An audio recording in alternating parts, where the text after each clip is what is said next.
reports that the National Enquirer spent $200,000 to acquire texts between Amazon founder Jeff Bezos and his lover. People familiar with the matter tell the Journal that the source, the brother of Bezos' girlfriend, Michael Sanchez, was paid a higher amount than typical for financially strained parent company American Media Incorporated. The sources said as the tabloid began negotiations to buy the materials from Mr. Sanchez in October, Chief Executive David Pecker expressed reservations about publishing a story, concerned Mr. Bezos would sue, forcing debt-laden AMI to expend resources to defend itself for a story executives believed was unlikely to sell well on newsstands. Then I wonder who was driving this story. Why? What could why be? Did they do it? Because obviously it's not good for them sell. financially. They're strapped. They're so underwater. They didn't want to do it. I don't know if they're teetering towards bankruptcy it's or kind not. of rando, actually. There's so much in debt. Just like that Saudi prince story. They're writing $200,000 checks. Very interesting. Yeah. I wonder, I'd like to see that signature. Writing $200,000 checks for a story, get this, that they know will not sell on newsstands. Weird. Mr. Pecker was told by one of his advisors that publishing the story might make it appear that he was doing so on behalf of President Trump, who has criticized Mr. Bezos in connection with the Washington Post's coverage of his administration, one of the people said. Late last year, the National Enquirer admitted in federal court to paying $150,000 ahead of the 2016 election to suppress a woman's allegation about an affair with Trump. Michael Sanchez told the Journal he didn't want to dignify its reporting, which he described as old rumors from anonymous sources. NBC News has reached out to Sanchez, AMI, Amazon, Bezos, and Lauren Sanchez for comment, but have not heard back. So Susan Persia, let's get this straight. A company that's cash-strapped, that is deeply in debt, spends $200,000, which is more than they usually spend on a story, for a story they know will not interest their readers. And I'm curious what the Southern District of New York and what Mueller's team are doing with this organization that they gave a sweetheart deal to. Well, I can't answer that, but it does seem that they obviously did have agenda. We know the president has an enemies list, and Pecker is a close ally of the president, so that could be it. It's also interesting that if you listen to Bill de Blasio on this show on Friday, he said that this whole scandal was in part responsible for Bezos Amazon pulling out of their deal in New York City. So there's a whole lot going on that this scandal has caused. Yeah, Eddie? Well, it just shows us that there's something very smelly underneath all of this, right? We know for a fact, at least in the public record, that the National Enquirer has engaged in some really shady dealings on behalf of Donald Trump. So it makes clear sense to me, but again, it doesn't pass the smell test. And again, it just doesn't. And Willie, it doesn't pass the smell test. It doesn't pass what my old torts professor, Professor Pearson, would say. Doesn't pass the straight face test, because again, you're already in financial trouble. You're giving a lot more money for a story than you give other people, and your readers aren't interested in it, and your publisher knows it's not going to sell on the newsstands. There's the only explanation is they were spending that money to retain the favor of Donald Trump. Yeah, this is not exactly scandal in J-Lo and A-Rod's marriage that might sell on newsstands. But I have a theory here, and hear me out on this. I'm starting to think the National Enquirer might be a little sleazy.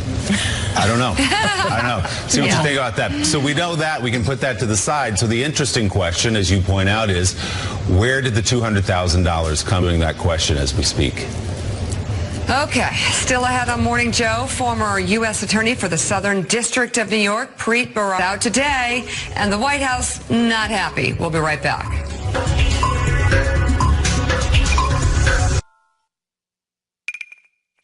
So I'm going to be there until he tweets me out of office.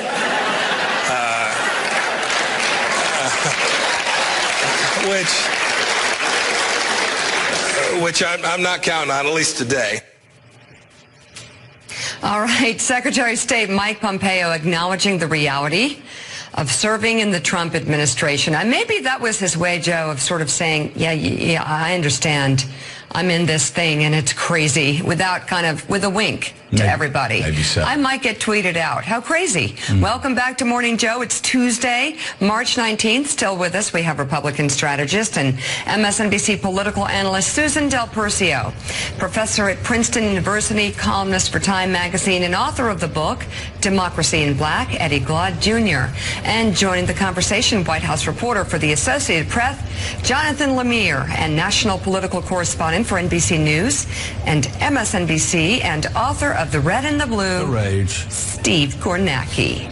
So Beto O'Rourke shook up the Democratic race with a record-breaking fundraising haul. Remember that?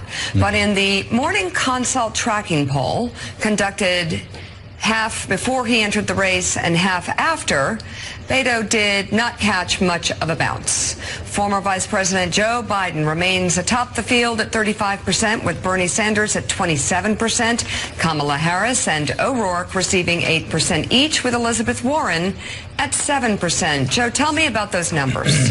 Well, I'm looking at them here. We're very early in the process. Again, Yeah. if you went back to this stage of the 2008 cycle, you wouldn't be hearing about John McCain or Barack Obama. You would be hearing about how Hillary Clinton was going to be going up against Rudy Giuliani. But here, listen, Joe Biden has incredible name identification. He also, his positives, he's plus 65 net positives. Bernie Sanders still doing very well. But no, you're right. Beto O'Rourke stuck down at 8%. But again, this is a marathon. 8% is where he starts. Just like you have Mayor Pete, he's sitting at 1% right now. You can expect that to go up considerably in the coming months. But Steve Kornacki, I'm still surprised by Elizabeth Warren at 7%. And again, perhaps, this is, they've just gotten out of the gate. It's going to be, you got to run the whole 23 miles to win a marathon, and who knows, maybe she does just that. But as long as she has been out there in the spotlight, I'm surprised that somebody with as strong a message as she has, as forceful a message as she has, and as defined a message as she has, is only at 7% when Joe Biden is up in the 30s, mid-30s, just on name ID alone. Yeah, the Warren story's been interesting, and I think if you go back even just, 6 months, 9 months, something like that, there was a lot of thinking out there that, hey, maybe Warren getting in this race, that was going to be a dread scenario for Bernie Sanders. There was going to be a lot of overlap there in the message. There was going to be some geographic overlap, both from neighboring New Hampshire states right there, and yet here we are again. Yes, it's early in the polling, but you see it there.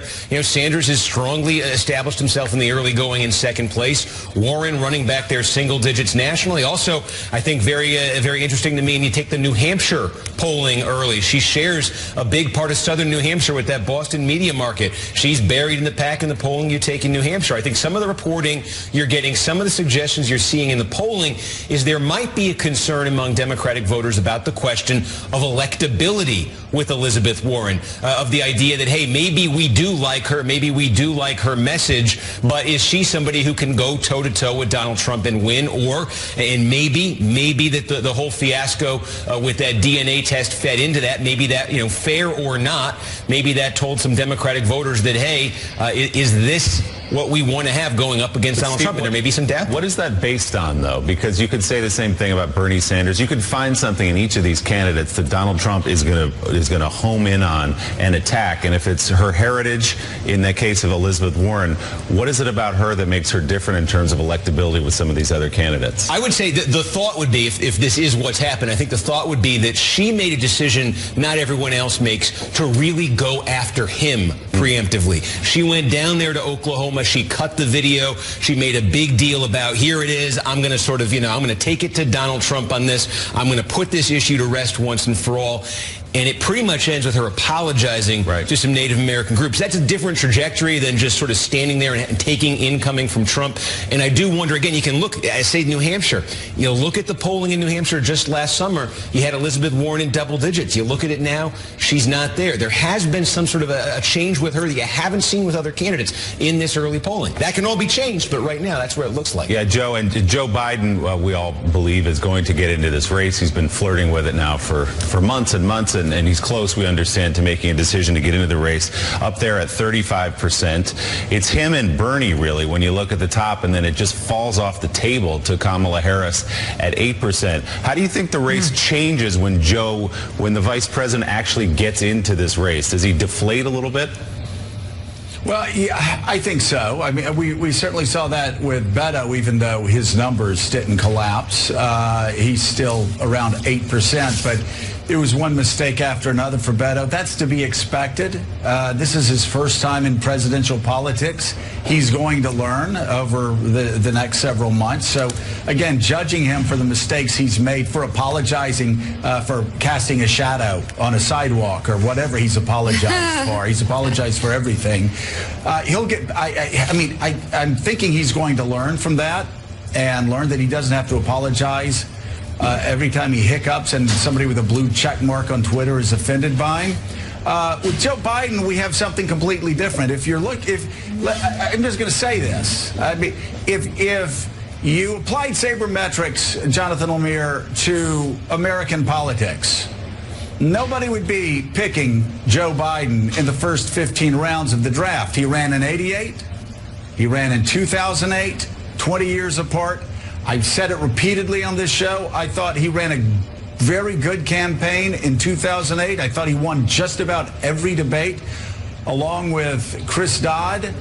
We said it in real time because it wasn't even a close call. He knew policy better than anybody up there on the stage.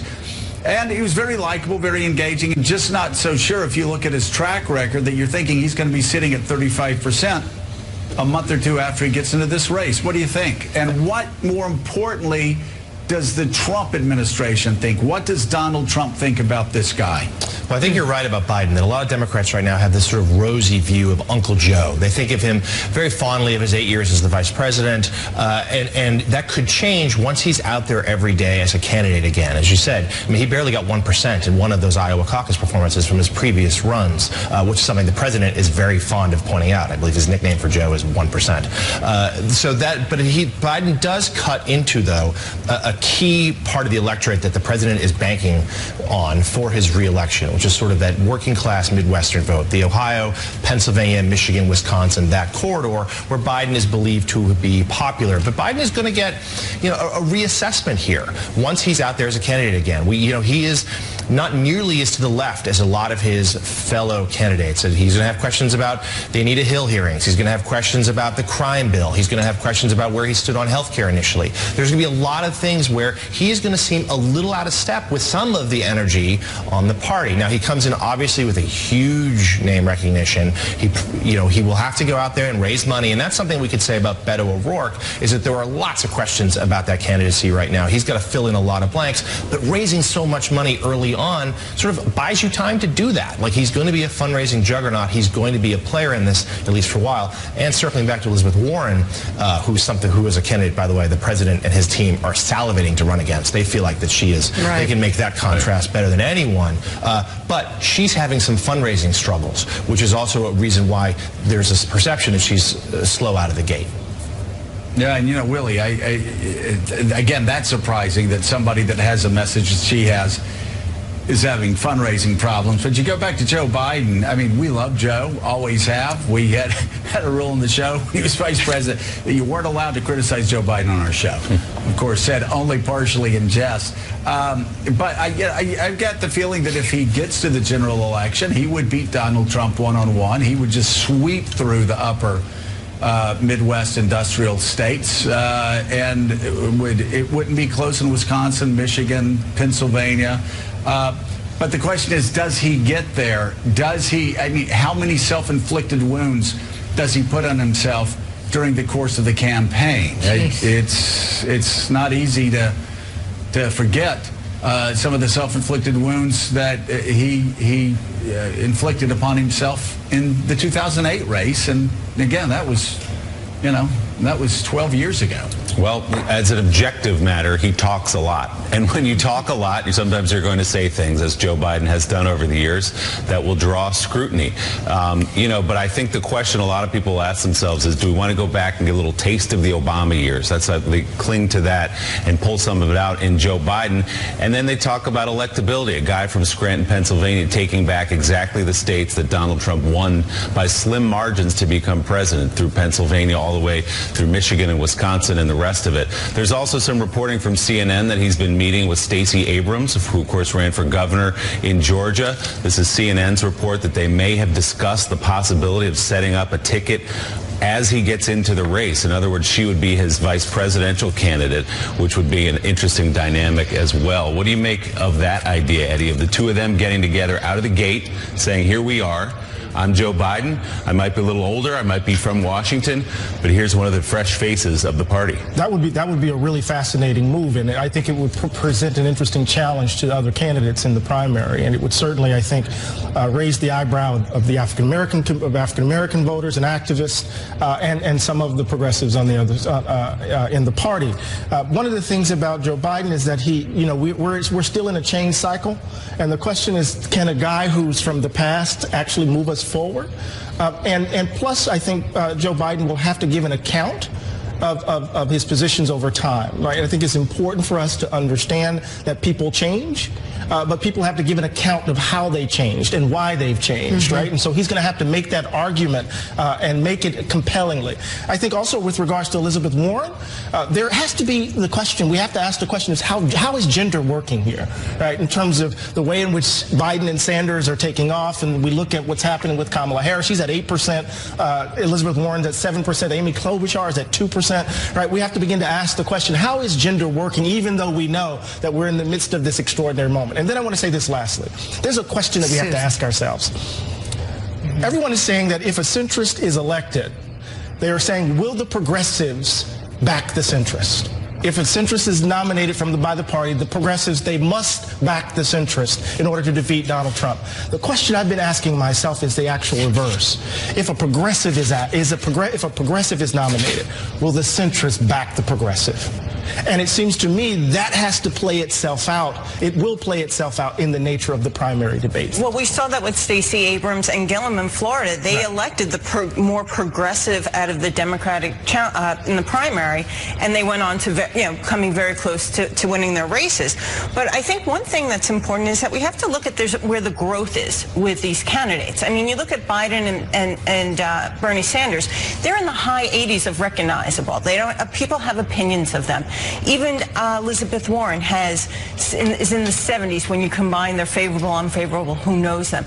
But there's a lot of room for Senator Harris or O'Rourke to grow because they're in the 50s and low 60s, so they don't know enough to form those opinions. So I think that's probably where we'll see a different type of surge happen as people get to know them and form their opinion. Yeah, Steve, if you look at that same morning consult poll, the favorability, Joe Biden is plus 65, 77-12. Bernie Sanders plus 63, 75% favorable, 12% unfavorable. And then it falls down to Elizabeth Warren at plus 38 from there. And the other thing is, if you take a poll right now of all voters, Democrat, Republican, Independent, look ahead to the general election, there is exactly one Democrat from this roster of 4,000 candidates out there who has a positive, favorable rating with all voters, and that's Joe Biden. And I don't think it's a fluke. And the reason is, the thing I've noticed is I've been watching a lot of conservative media to see how this process, this Democratic process, is playing out on that other side, on that Republican side. Joe Biden is getting friendly coverage, largely speaking, from conservative media. I believe the answer is right-leaning media still does not believe, like a lot of people, that Joe Biden is ultimately going to be the Democratic nominee. And so often what you hear when you watch right-leaning media these days is that Joe Biden is sort of used as a way of attacking the rest of the field, to say, look at this crazy Democrat, look at that crazy Democrat. Wow, the only sane one in the bunch is Joe Biden, but Joe Biden has no chance. If Joe Biden gets in this race, if he gets gets traction, if he has staying power, I wonder if that will change. I assume that will change. And then how will it change those numbers? Because right now, general election, he towers above the rest of them. So Beto O'Rourke getting a ton of attention over the last week, and the Wall Street Journal's editorial board is out with a stinging assessment of the first few days of O'Rourke's presidential campaign, stating the identity left is carving him up like a Texas steak before he gets to Donald Trump. The Journal writing in part, the Texans' problem is that he looks like a pushover for the left's grievance caucus. His instinct is to apologize for anything and everything, for youthful misconduct, for harmless comments, for being a white male. Add to that a habit of equivocation. He supports single-payer health care, but doesn't like Medicare for all. He applauds the Green New Deal, but doesn't quite support it, and he has long wavered between moderate unifier and progressive firebrand. The socialists and identity politics left are ready to carve up Mr. O'Rourke like a Texas steak, and that's before Donald Trump gets to him. He'll need to show some courage, or he'll be gone by Labor Day, says the Wall Street Journal. Yikes. Well, he lost to Ted Cruz. Are we talking about the same person? I mean, this is interesting to watch, because I do see a little bit of a media aberration here, or whatever. Front cover of Vanity Fair. I don't understand how that happened. There are so many candidates that I would put on the cover of Vanity Fair before this guy. But a lot of people believe in him, so I'm glad he's in the race. Joe, I'm waiting on Joe Biden. I know that he hasn't polled well in the past. I know that he has his challenges personally. But I think that touch of Obama, that experience, that stature, and quite frankly, the crazy part, and I put that in quotes because he's a fun guy and he puts himself out there and says some things that sometimes are like, whoa, that's just what we might need for beating Donald Trump. Every single one of these candidates don't add up to someone who appears they can beat Donald Trump, except for Biden in my mind. Well, as far as Beto goes, we don't know yet how that's going to end up. We certainly didn't know that Barack Obama would be Barack Obama in 2007. We didn't know that Ronald Reagan would be Ronald Reagan in 1979. I remember my dad coming home saying, I just saw the next president of the United States when Reagan came through Pensacola, Florida in 79, and he said Ronald Reagan. I'm like, what? But my dad was right, and you believed that Barack Obama was going to get elected in 2007. Many people feel that way about Beto, but again, this is such a long process. I will tell you what the curse is, though. The curse is getting on the cover of Vanity Fair. The curse is being highlighted by Oprah before you're even in the race. The curse is having expectations set so high. Or believing your press. That there's no way that a guy whose claim to fame was losing a United States Senate race is going to be able to meet those expectations, especially when he said he was exhausted by the Senate race and went on this soul-searching journey and wrote about it on Medium. But he could grow. We've seen candidates grow through the process. I will say this about Joe Biden, though. I said the sabermetrics are not good on him. That said, like Ronald Reagan, like Richard Nixon, like a lot of presidential candidates, he has run before. He knows what it's going to take to win. And it seems to me the most important thing, Steve Kornacki, in my opinion, and Joe Biden certainly doesn't need to listen to me or my opinion, is he's running against a man with absolutely no discipline. The knock against Joe Biden on the campaign trail has been he has no discipline. It's all relative. You ask him 2 questions in an hour session, and he will talk for the entire hour. Let's just bring it up. I mean, he talked about convenience stores to an Indian American in the last campaign. He said Barack Obama was unusually clean and articulate and clean black man. These are the unforced errors that Joe Biden cannot make this year. If Biden can avoid the unforced errors, and if he can be more disciplined, then perhaps he does have a shot to knock off all of his Democratic opponents and ultimately Donald Trump. But Insiders, I mean, don't you hear insiders are concerned about that, the lack of discipline at times on the trail? That's exactly what it is, Joe. I've been saying just from, if you're a Democrat looking at this thing, I think some days you look at Biden and you probably say this is a slam dunk, this is the obvious one to go with, and there's other days and you say this might be the biggest disaster you could have. And I think one thing is, think about this, if you think back, remember the 2012 vice presidential debate? It was Biden against Paul Ryan. And remember the Obama campaign sent Biden out there basically to rough up Paul Ryan, to get under his skin, to interrupt him, to kind of be rude in that debate. And they felt afterwards it was necessary after that first debate performance from Barack Obama. I wonder, are Democratic voters going to have that instinct looking at Biden, comparing him to Trump, saying that's the guy who was there interrupting Paul Ryan, trying to get under his skin, trying to jab him in the eye, trying to poke his finger in his eye. Is that the guy we want on stage with Donald Trump? And it's an interesting strategic discussion for Democrats to have. All right, Steve Kornacki, thank you very much. And still ahead, some of the signs may be there, but our next guest says he doesn't completely buy into the notions that the special counsel investigation will end anytime soon. Former U.S. attorney for the Southern District of New York, Preet Bharara, joins us next on Morning Joe.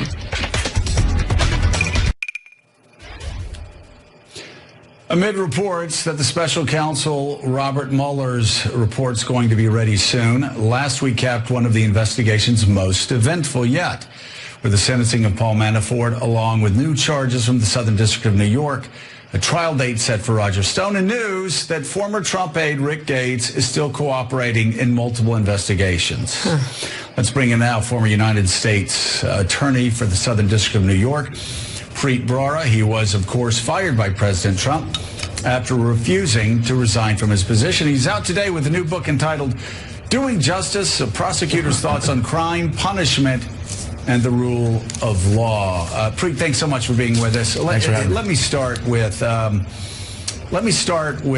the news that we've been hearing since Ty Cobb told Donald Trump that this investigation was going to be finished by Thanksgiving 2017.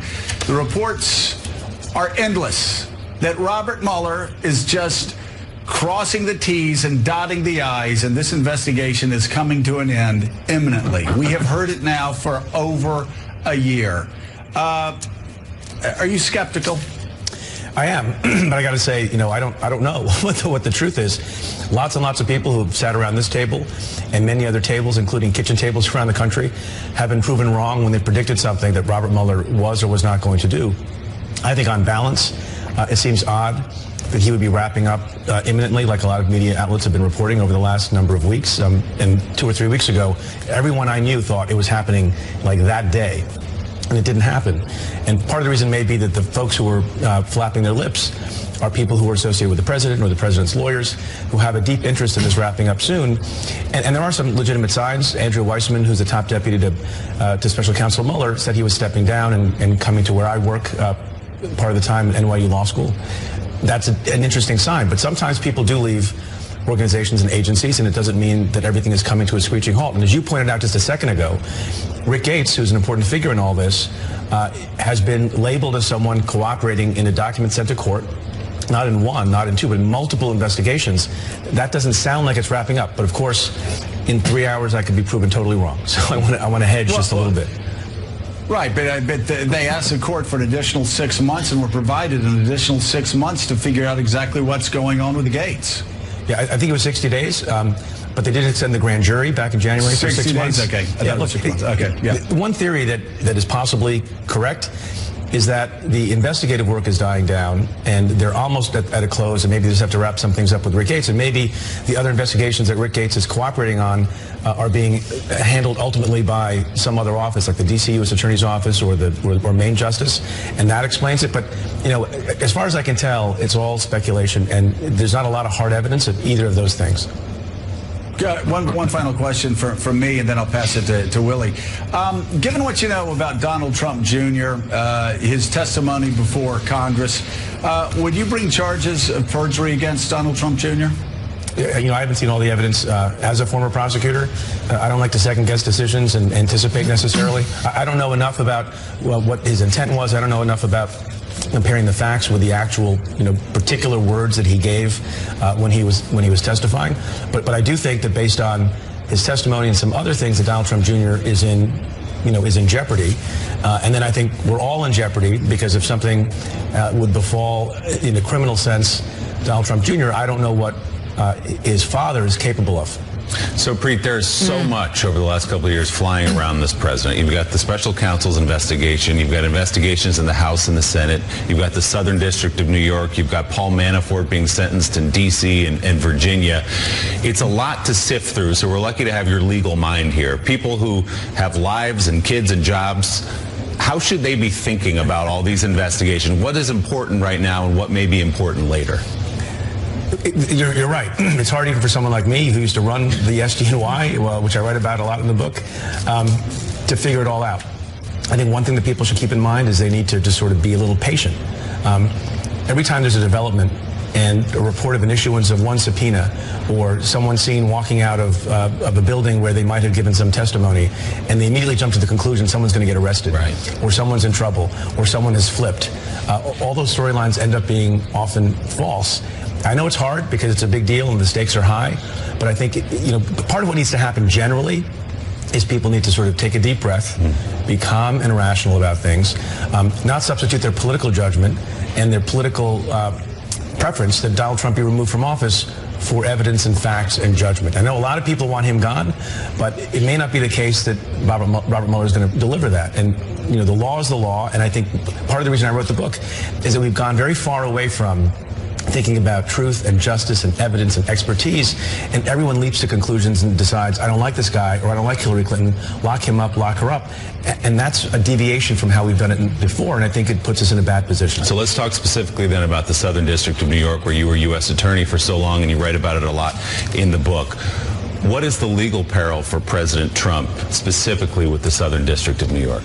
Well, the particular legal peril for him is what has been spelled out in a plea allocution in the statement given by Michael Cohen in federal court, where he said, and he didn't have to, where he said that the campaign finance violation to which he pled guilty to a crime for which he's going to prison, he said he did that at the direction, in coordination with, and at the direction of Individual One, everyone's favorite pet name for the President of the United States. And the court accepted the allocution, accepted the plea, and more importantly, directly to your question, the Southern District of New York endorsed that claim, that conclusion, in one of its documents that it submitted to the court.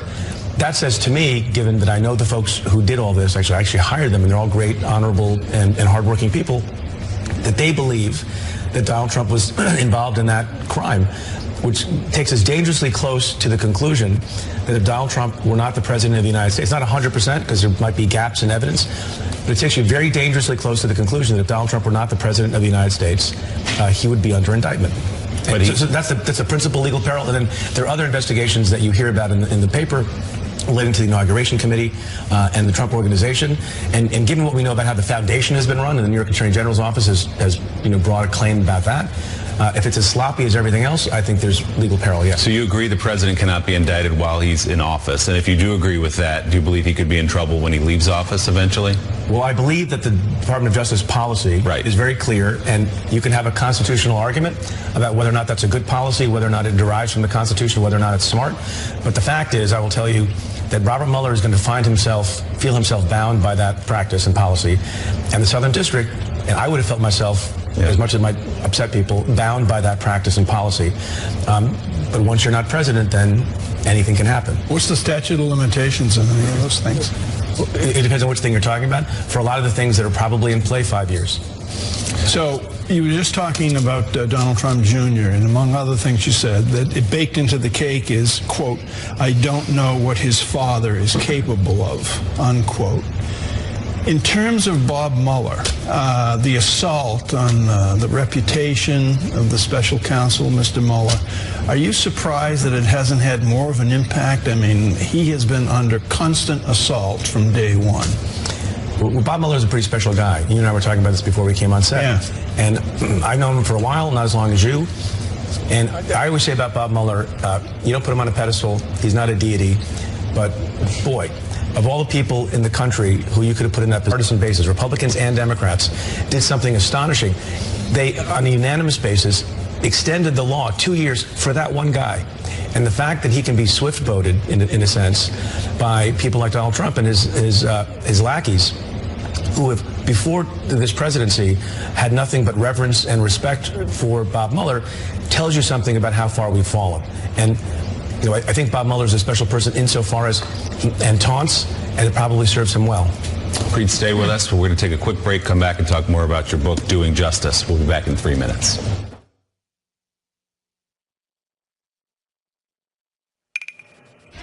Welcome back to Morning Joe. We're here with former U.S. Attorney for the Southern District of New York, Preet Bharara. His new book is entitled Doing Justice, and we're going to get to that in 1 second, Preet, but I've got to ask you the most important question of the morning. Do you watch Billions? Yeah, I'm not caught up. I have watched the show. I love that the lead is played by noted Indian American actor Paul Giamatti, who's a very colorful United States attorney in the Southern District of New York. It's a very fun show, but it's highly fictionalized. Highly fictionalized, just like House of Cards, right? Yes, in many respects, both professional and personal, it's very fictionalized. Yes, I can understand why you would say that. You obviously are not the inspiration for Giamatti's character, correct? I believe that we share the same position. I in reality, he on television, and by position I mean professional position. Okay, very good. The question has been asked. I've just got to go back. I've just got to go back and ask you about the Justice Department guideline, and then I promise after this, questions only about the book, everybody.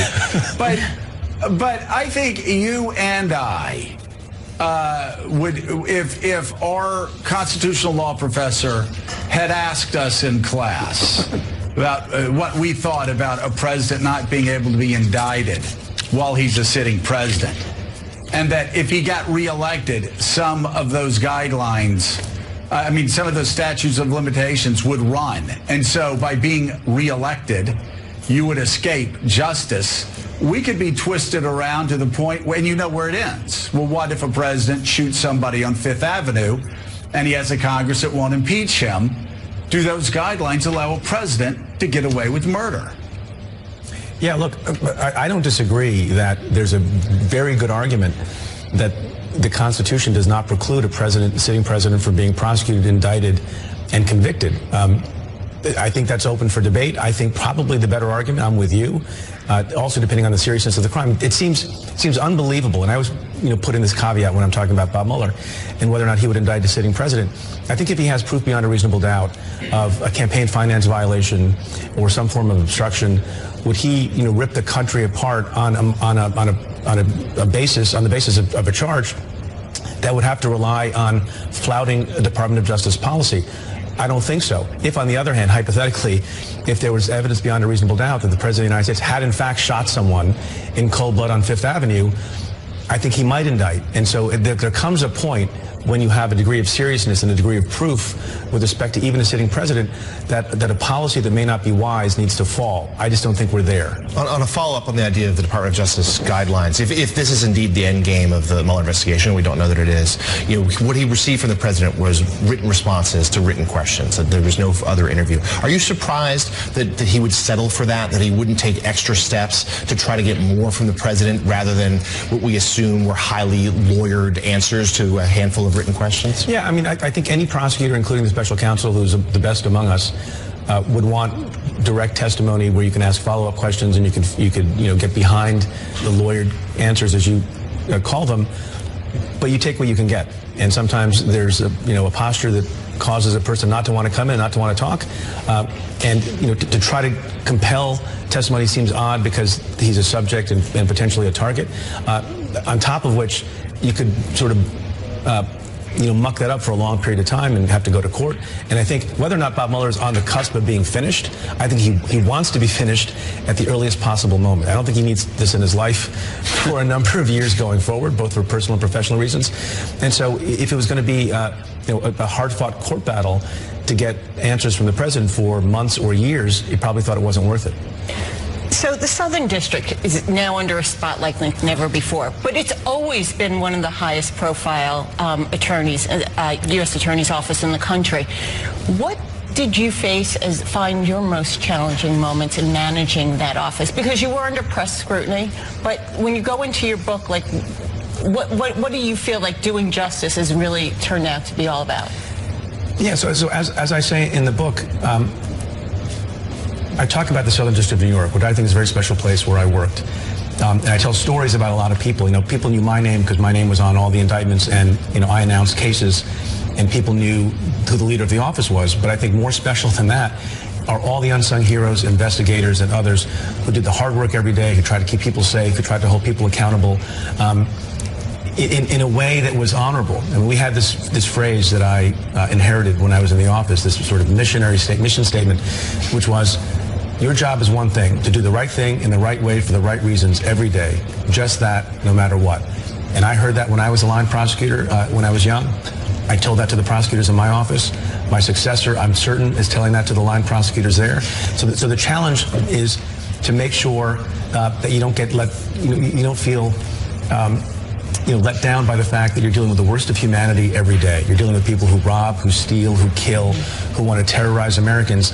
But at the same time, your job is to do the right thing and to bring justice. You know, the job of the prosecutor that I try to explain, and people may not always appreciate, is not to put people in prison.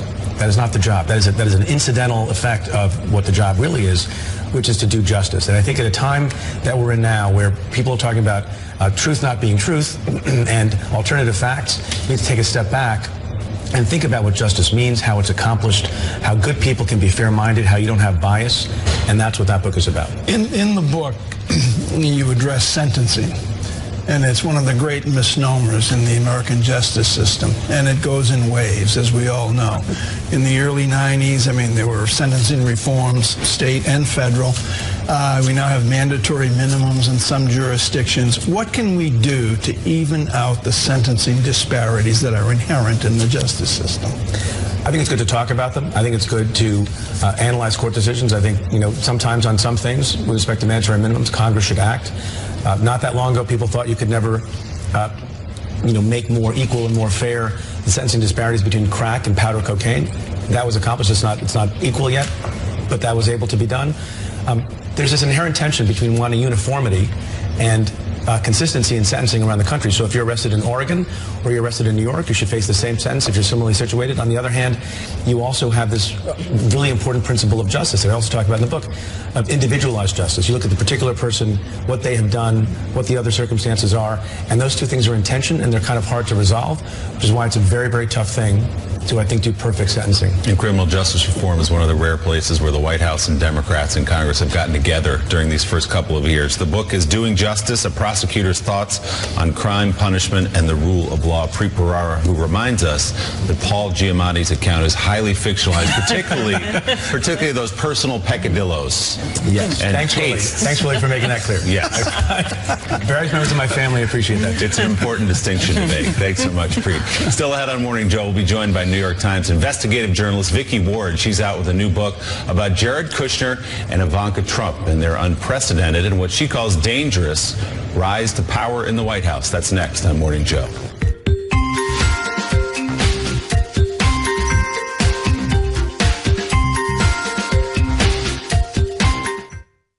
Trymaine Lee joined me to share a cautionary tale. You had a heart attack. It felt like someone had jammed a volleyball in my chest and just pumped it. So I want to bring Don Calloway back in. You were sitting down in D.C., I think. I was. You were watching that. Had I not watched Trymaine's segment, I would have gone to bed. I would have thought nothing of it and probably not woken up. It felt exactly like Trymaine had described. Like that pressure. It was indeed a heart attack, and it was because I had watched her segment that I kind of knew what was going on. Joining us now, investigative reporter for the New York Times, Vicky Ward. She's out today with a new book entitled Kushner, Inc. Greed, Ambition, Corruption, The Extraordinary Story of Jared Kushner and Ivanka Trump, which has already garnered a dismissive response by the White House following some unflattering excerpts published by the Times last week.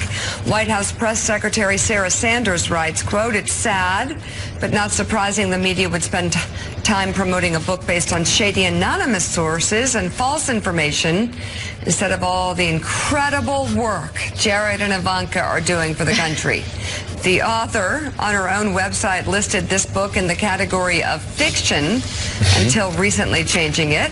Her initial representation was accurate. Vicki, welcome back to the show. Thanks, Mika. Your reaction to the White House response to your book. Oh, my goodness. Well, you guys get this all the time, right? I mean, it's variation on a theme.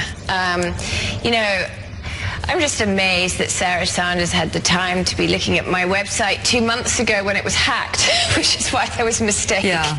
It's classic, and But they say only anonymous sources and false statements. Okay, yeah, so talk to me about your reporting. That is absolutely not true. Mark Inch is on the record, the former Prisons Bureau chief. Mark Corallo, who went in to be communications for the Trump's legal team, is on the record. A really close Kushner family friend who actually took over Kushner family businesses, a man named Alan Hammer, is on the record. I could go on.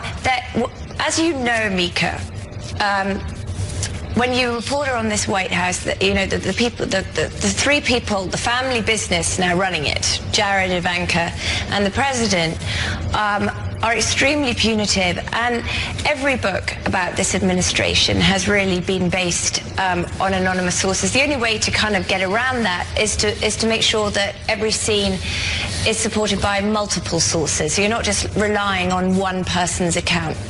You know, Vicki, we have a Secretary of State in Mike Pompeo, but in many cases, Jared Kushner is the face of American foreign policy. He's the man in the room, sometimes the only man in the room. That's certainly what Rex Tillerson thought. Yeah, absolutely. He made the mistake of thinking that Rex Tillerson, was Secretary of State. So, and I'm thinking about just one example most recently when he visited with the Crown Prince of Saudi Arabia. There was no press. They were chummy. They were old friends. And this is after the Crown Prince ordered the murder, according to our intelligence services, of a Washington Post journalist. What are the implications of Jared Kushner, a real estate scion and a guy who owned a newspaper until a couple of years ago, being the face of American foreign policy?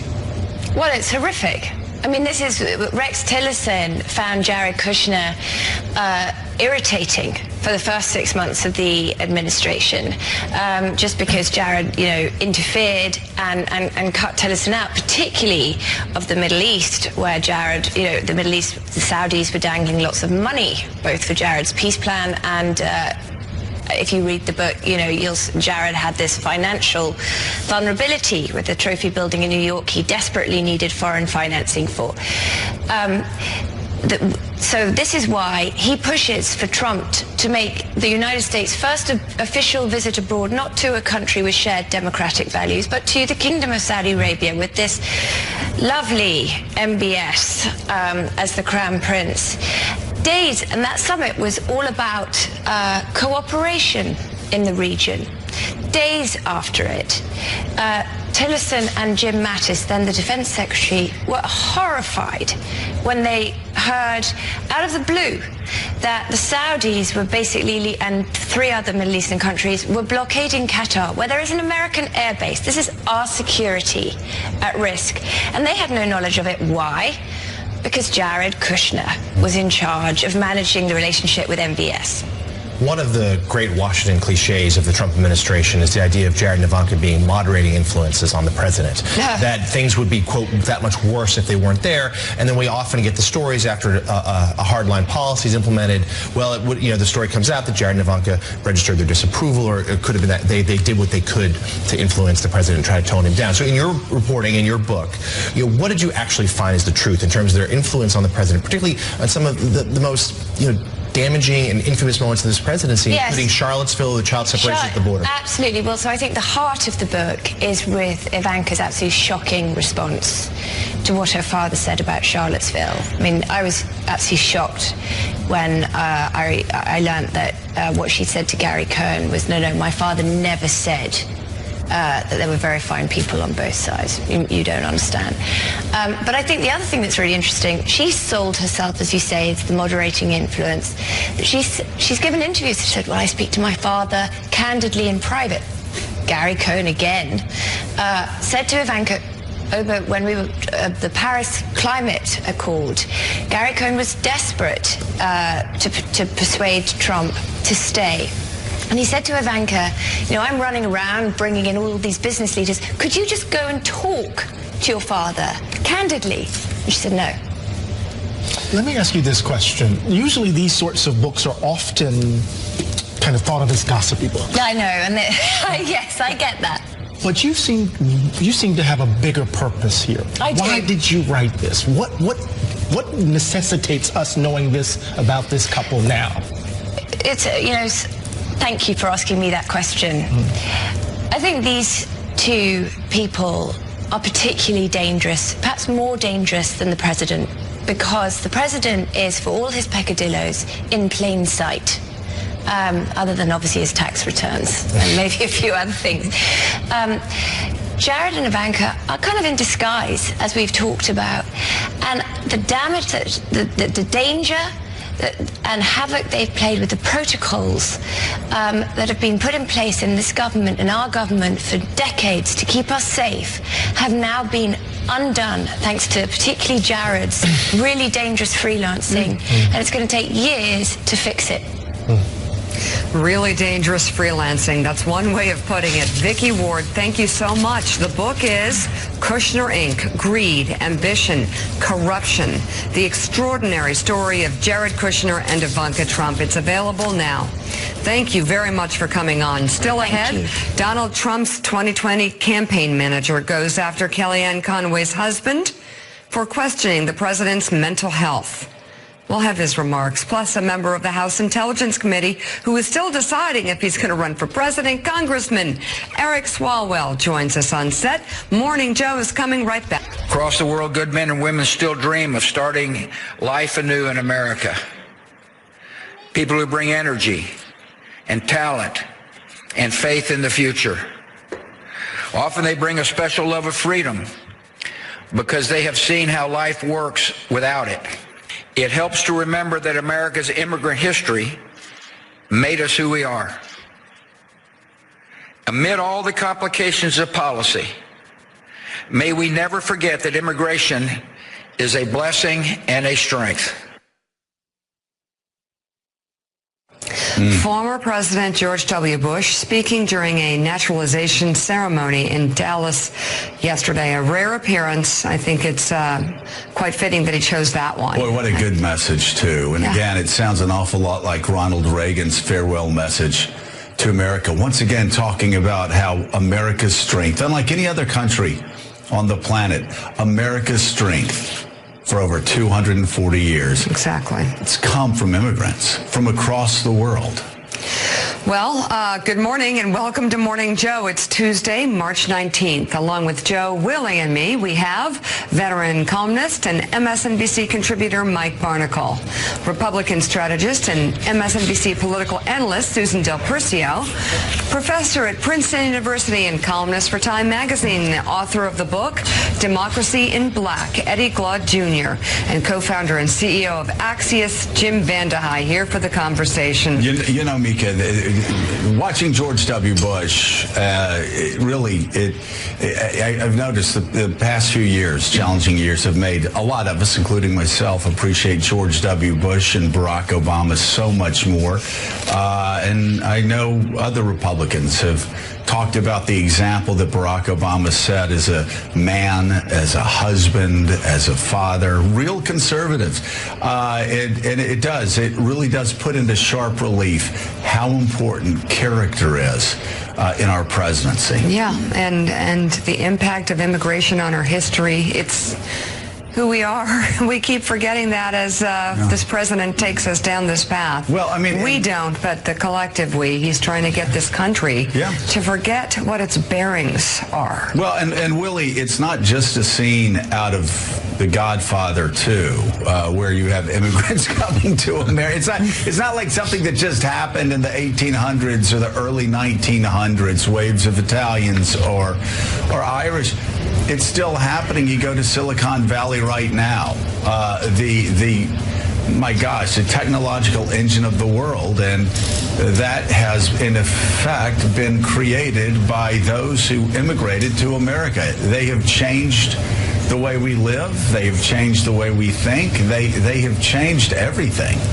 Yeah, of course they have, and they continue to do, as you point out. As listening to George W. Bush yesterday, it's amazing how far we've come. Another Republican president who tried to get through comprehensive immigration reform was criticized by some conservatives as being too lenient on a path to citizenship and other questions like that. But he also talked yesterday, Joe, about dialing down the rhetoric, and it reminded me of his speech, his eulogy at John McCain's funeral, where not a direct shot at President Trump, but pretty clear who he's talking about, that when he goes out in public, and he doesn't do it a lot, he picks his spots, but he likes to remind the country in his own way that we're better than the way we're behaving right now. Well, Mike Barnicle, the lie that Donald Trump and many of his cabinet officials like to spread is you have to agree with us on immigration or else you're for open borders or else you're for lawlessness. Well, I didn't agree with George W. Bush's pathway to citizenship for a lot of in bipartisan approach he had in 2006. But as President Bush said in that speech, let's debate the policy. Let's figure out the best way to move toward comprehensive immigration reform, but let's not ever forget that immigration is America's strength. Yeah, Joe, there are a couple moments there in that speech. We played one clip that clearly is pertinent to what we're talking about. But the larger element is he's a former president of the United States, and he understands the role of a president as the head of the state of the nation. That's what he's addressing in terms of immigration. We now have, in contrast, a sitting president of the United States who has very little knowledge of the function of the presidency. George W. Bush and even Barack Obama, in the few times that he has spoken publicly, speak to the needs of the nation, to calm the nation so that people understand what we're doing, so that people understand immigration, so that people understand that it is the lifeblood of this country and always has been. But unfortunately, we don't have a president who understands the role of the presidency today. And I think George W. Bush's function yesterday was to remind people of how great it is to have a president who does understand it. And how great the presidency can be. But this president, meanwhile, kept up his Twitter attacks, this time on special counsel Robert Mueller yesterday. You'll remember last month, the Washington Post poll asked, who are you most likely to believe, the special counsel or the president? 56% responded Robert Mueller and 33% Donald Trump. But the president is seizing on a different set of numbers and tweeting that a Suffolk USA Today poll found 50% of Americans agree that Robert Mueller's investigation is a witch hunt, and tagging MSNBC, adding, very few think it's legit. We will soon find out. But the poll question was phrased this way. President Trump has called the special counsel's investigation a witch hunt and said he's been subjected to more investigations than previous presidents because of politics. Do you agree? Hart Research pollster Jeff Guerin weighed in, quote, this is a badly written poll question because it is asking two different things at the same time. Are respondents agreeing that the investigation is a witch hunt or that Trump is subjected to more investigations than other presidents? And also he's inside still seizing that poll, on it, though. Of course, if you dig in deeper to that poll, Jim Vandehei, the numbers of who Americans trust in that same poll, it shows very little change from the past. Over 50% don't believe Donald Trump's being honest, and about 35% feel that way about Robert Mueller. So Donald Trump seizing on this poll question that asked everything. Forget about compound sentences. It was, it was a compound question. They asked everything, including, do you think you might be going to Thanksgiving at Aunt Dolores's next year? And if you do, would you like roast beef and some gravy on the side? And after that, would you like to go see a Vikings game? Because we hear they're going to be playing the Packers. Yes or no? That's a beautifully worded poll question, Joe. I think there's no doubt that I think the other poll is much better worded, and I do think that most people think that the Mueller investigations are fair game. And at the end of the day, the reason the president probably tweeted 50 times over the weekend is that there is this worry inside the White House, has been for 2 or 3 weeks, that the Mueller report is coming. For some reason, it hasn't come yet. But what's happening with the Mueller report, what's happening on Capitol Hill, what's happening in New York is obviously weighing on the president. He knows that there's more to come. They've been bracing for it. They assume, again, that it'll come by the end of this week. Probably won't, since we've been wrong on all of this. And people who talked to him over the weekend, it's funny, like some said, like, he seemed in pretty good spirits. But then you look at his Twitter feed, and he's lashing out at reruns of SNL. He's lashing out at basically every Democrat. He did that awful tweet about John McCain. So, who knows? Yeah, which, by the way, it's interesting, Eddie Glaude, you don't want to get anybody in trouble, but you had Abby Huntsman, actually, whose father is ambassador to Russia. Abby Huntsman speaking out forcefully, as I think we all should speak out forcefully, against that horrific behavior, especially attacking John McCain. But let me ask you, are you going to be going to your Aunt Dolores's for Thanksgiving dinner in Thanksgiving next fall? No. I don't have an Aunt Dolores. What about the gravy? The gravy. You must always have gravy, particularly with always stuffing. You must always have gravy. Always go with the gravy. I wanted to read you this, Eddie. Sure. Pete Wehner wrote it yesterday. He said, the president draws energy and purpose from maliciousness and transgressive acts, from attacking the weak, the honorable, and even the dead. Donald Trump is not well, and as long as he is president, our nation is not safe. I want to say it again. Maliciousness and transgressive acts, from attacking the weak, the honorable, and even the dead. Eddie, we're going to be showing a poll that shows that evangelical Christians still remain loyal to this man. And I must say, if so, there is just, again, there is nothing consistent with the teachings of Jesus. And when I say nothing, I mean absolutely nothing. In the Beatitudes, in the Sermon on the Mount, especially in the story of the Good Samaritan, you can look for all of the red letters in your King James New Testament Bible, and you will see that Donald Trump, the way he lives and the policies he pursues, is the antithesis of those red words. Joe, it's fascinating and profoundly problematic to see those numbers in the Pew report.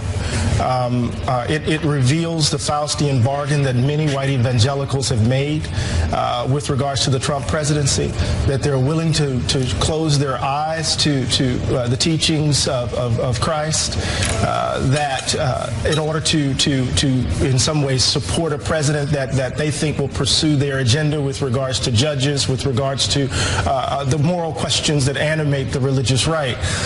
What's fascinating, though, is that it's always been the case, at least in my reading of the Gospels, that it wasn't Jesus' close relationship to the Roman government that got him on the cross. That it was, in fact, his willingness to challenge power, his refusal to walk the corridors of power, his refusal to, in some ways, side with the rich and powerful over and against the poor and vulnerable. That when you talk about Matthew 25, Joe, when you talk about, in some ways, that ministry that has, in some ways, transformed the world, it's not a ministry that is really designed to produce court profits, to mix my two books, right? It's not a ministry designed to generate what some scholars have called Constantinian Christians, those Christians who are so deeply aligned with the Roman power that they turn their back on what put Jesus on the cross in the first place. So I tweeted out that this reveals a crisis in white evangelicalism, but it also reveals the history of white evangelicalism, Joe, and it's deeply troubling and problematic. Well, and when you talk about Matthew 25, as we continue the Eddie Glaude hour of power here on Morning Joe, seen weekdays 6 to 9, and everybody said, amen, amen. I like that.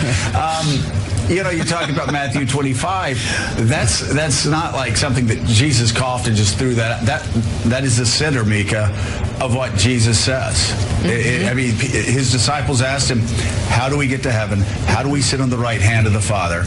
And Jesus says, give a cup of water in the Master's name, feed the hungry, clothe the naked. And it's basically bring comfort to those who need comfort and hope to the hopeless. You look at that, which is really the cornerstone of Jesus' ministry. And then you look at stories like the Good Samaritan, and then you read the Beatitudes. And I must say, as somebody who grew up in the evangelical church, still considers it my home, and still considers the fact that Donald Trump still is saying he does not need to be forgiven by Jesus Christ. And he's never once needed to be forgiven by Jesus Christ. Never asked for forgiveness. It is the antithesis of everything, at least the First Baptist Church in Meridian, Mississippi, and Pensacola, Florida, and Chamblee, Georgia. I can just tell you, that ain't nothing I ever learned in any of those churches. So why do 7 in 10 evangelicals still support Donald Trump? If you're saying judges, I would just say that sort of sounds a lot like somebody who is, trying to gain the world but lose their own soul. Still ahead, the New York Times is taking a look at what was going on behind the scenes during the Trump weekend Twitter storm. We'll get to that. But first, let's go to Bill Cairns with a check on the forecast. Bill? Oh, good morning, Mika. Still watching the flood zone. We've seen a lot of the major rivers cresting, and now they're slowly receding. But a lot of the damage is still, people can't even get back to their homes yet. The people that have evacuated, the water is very slow to move out. Over the next couple of days, I think by this weekend, most of the people should get back in their homes and, get assessed just how bad this was. And, the pictures have really told the story there. And it's not just areas of eastern Nebraska, too. We had significant flooding yesterday in areas of Iowa, too. So let's look at it. 267 locations still reporting flooding on the rivers from the river gauges, and it still goes up the Mississippi, the Rock, the Illinois River, all the way up through the Missouri. And the Missouri River at Omaha, at its peak flow, was at 5 billion gallons per hour. That's just a huge number. How can you even picture what that's like? Well, we actually figured out that that's double the rate of Niagara Falls. If you ever went to the falls, so how much water was going over the falls, picture that times 2. So that's an example of just why the Missouri River turned into a lake in areas of eastern Nebraska. So the worst weather out there today. Sorry for anyone on spring break in Florida over the next 2 days. It is pouring, it is chilly, and it's going to stay that way for much of the day today. Rain has now moved into areas around Miami and Fort Lauderdale, too. And eventually a little piece of this storm is going to head up the East Coast. Anyone with travel plans on Thursday, Washington, D.C., Baltimore, Philly, New York City, airport delays are likely, breezy conditions, too. And Thursday night, we may even get some snow at the high elevations there in areas of northern New England. So, that forecast has changed. It was looking like that storm was off the coast. Now it's going to be right over the top of the New England as we go throughout Thursday night into Friday. So New York City, Washington, D.C., it's clear, it's chilly, but at least the sun is out. Again, Thursday is when the rain moves in. If you're watching Morning Joe, we'll be right back.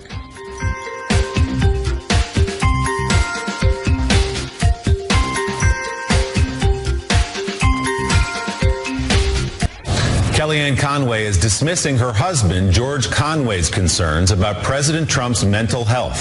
George Conway, a Republican lawyer and frequent Trump critic, posted a series of tweets yesterday that included an image from the American Psychiatric Association's Diagnostic and Statistical Manual of Mental Disorders. On Sunday night, Conway wrote simply, "His condition is getting worse," clearly referring to President Trump. George Conway's latest criticism came after the president posted 50 tweets between Saturday morning and Sunday night criticizing the Mueller probe, Saturday Night Live, which again was in a rerun, General Motors, and much more. Here's what Kellyanne Conway told reporters when asked about her husband's tweets.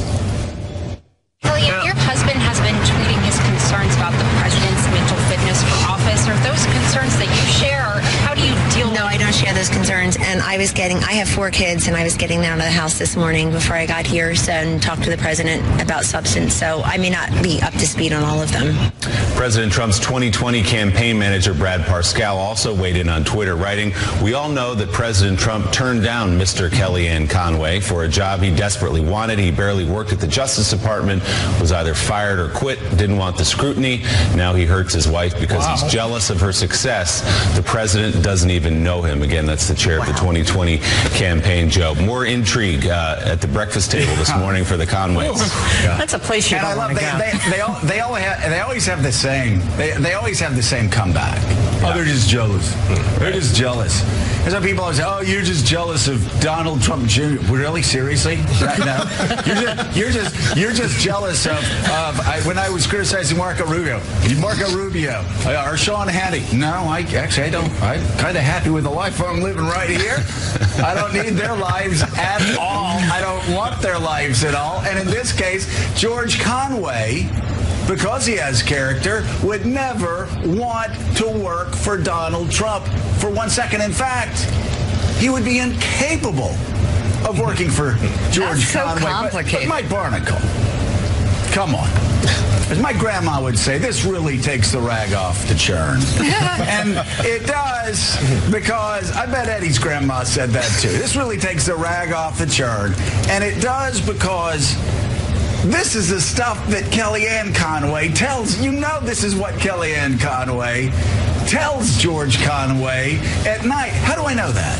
Oh, I've seen her in real time. I know that because this is the way Kellyanne Conway would talk to us when she thought Donald Trump was going to lose the election. She would go to the green room. She would say it on set. She would say it everywhere. She denied it. "Oh, I never said it." And then a spate of books came out saying that's exactly what she did. She's doing it now.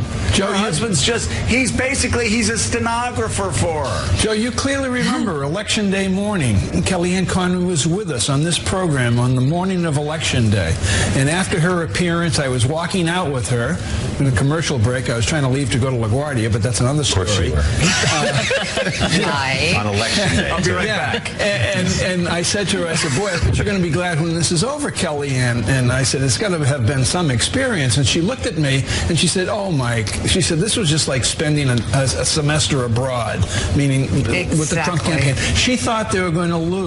So I don't know whether she's relating coming home from work and telling her husband, "Oh, you're not going to believe what happened today," and this would trigger one of his tweets. That we don't know. We'll probably never know. But Jim Vandehei, the tweet from the campaign manager about Kellyanne Conway's husband, I don't know why I maintain some level of shock about the internal ridiculousness of the Trump administration, but that was kind of shocking to me. What is going on here?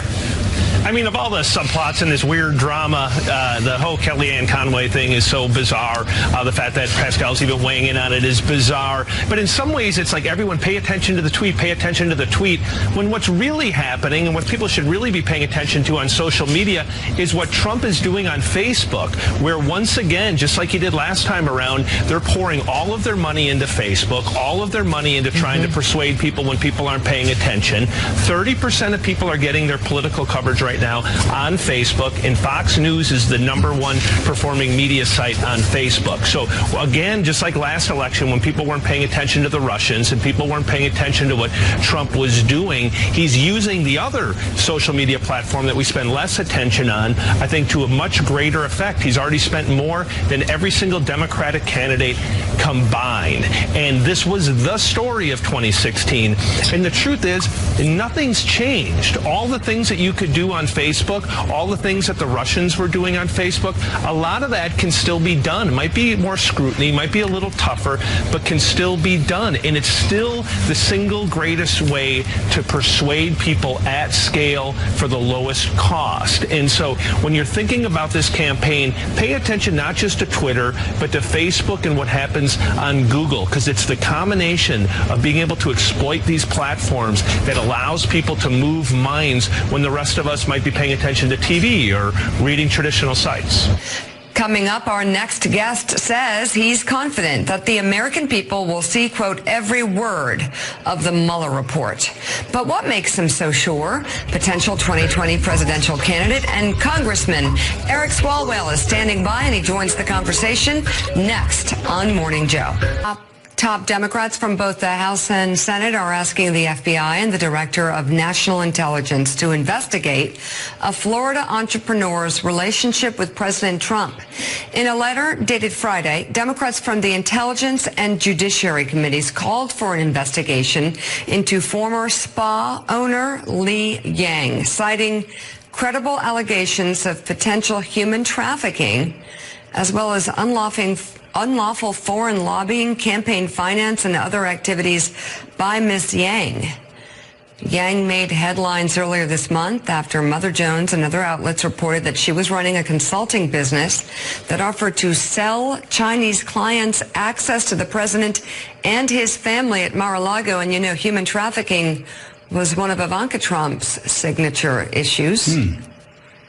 A photo published in the Miami Herald earlier this month showed Yang with the president at a Super Bowl watch party at his West Palm Beach Country Club in February.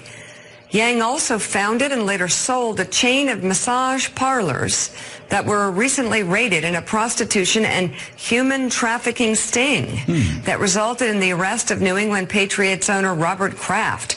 Kraft denies prostitution allegations. Now, there are, I guess, videos that they had in this sting. I'm not sure how he gets around the videos. Anyhow, joining us now, member of the House Intelligence and Judiciary Committees and possible candidate for the 2020 presidential nomination, Congressman Eric Swalwell of California.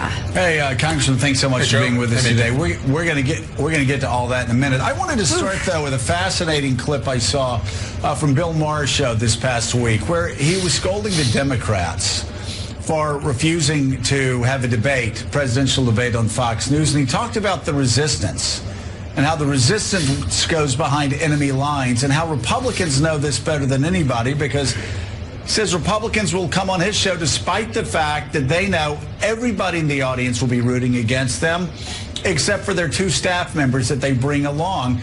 But he named you as the exception to the rule and says you go on Fox News because, like Republicans going on liberal outlets, you want to get your message to people who may not agree with you. Can you talk about that a little bit more and how Democrats need to do a better job in 2020 getting outside of the bubble with their message? Maher's right, Joe. We can't ignore such a large audience. I go on there first and foremost just so my parents can see me. They're Republicans. They won't see me anywhere else. I also get to brief the president every morning and evening. But also, so many women come up to me across the country and they say, hey, I love seeing you on Fox News. And then they whisper, don't worry, I'm not a Republican. My husband watches it and it's the only way I can watch. And so I don't want to dismiss people like that. And what about the bartenders whose bar owner insists that that's what's on in the restaurant? There's so many people that we can connect with, and so you may be able to dismiss the hosts and the president that they support, but I don't think we can dismiss the viewers. Well, and a lot of those viewers used to vote for Democrats all the time, right? And a lot of them are Democrats. You know, you go through the Midwest, you go through the South, and Democrats watch Fox News. And so I don't think we should make any assumptions about who the viewers are. And if they're not on our side, we should go into the fire and try and bring them out and bring them with us. Yep. So talk about the investigations that are moving forward right now in the House. Obviously, you know, a lot of people in Middle America aren't interested in the Mueller investigation, aren't interested in the investigations of the Southern District of New York. Why is it important for you all to move forward with those investigations, even if most Americans, just as they were at this stage of Watergate, aren't interested? The most important thing we can do is show them that we can walk and chew gum, that yes, we will hold this president to account where he did not have a stop light, stop sign, or cop on the beat before.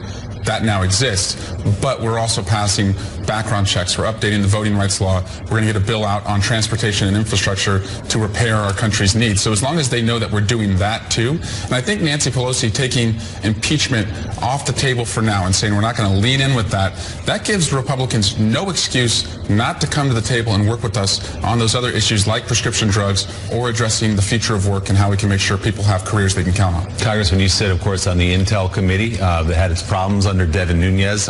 You obviously didn't like the way he ran that committee. How is it different now under new leadership? Well, we have a leader who wants to protect our democracy and not the president and Chairman Schiff. But the first meeting that we had, he reached out to Republicans and said, I don't want to see a repeat of what happened over the last 2 years. I'm interested in what your concerns are in this investigation, and just tell them to me and we can address them. And I think he's genuine in that, because that's how he conducted himself in the first 2 years. So, we're going to pursue the evidence that wasn't pursued before, but mindful that this isn't about relitigating the 2016 election. It's about hardening the ballot box in an upcoming election where we know the Russians will be just as determined to hit us. You've seen a lot of evidence that the public hasn't seen. I understand you can't talk about it here or anywhere, frankly, around people who are not on the committee. But based on what you've seen, do you believe that the Trump campaign colluded with the Russians in the 2016 campaign? Yes.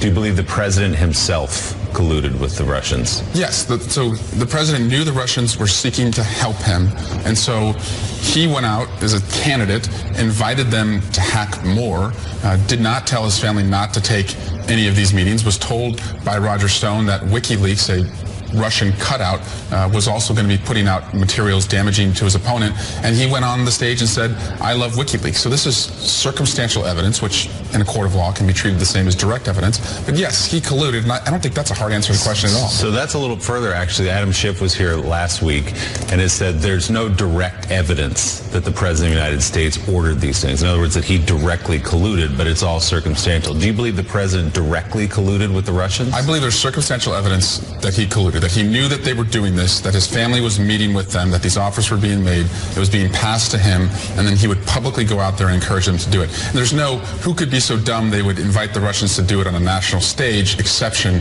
to colluding. So do you believe there's direct evidence that the president colluded? His invitation for them to hack more, that's direct evidence of inviting them to collude.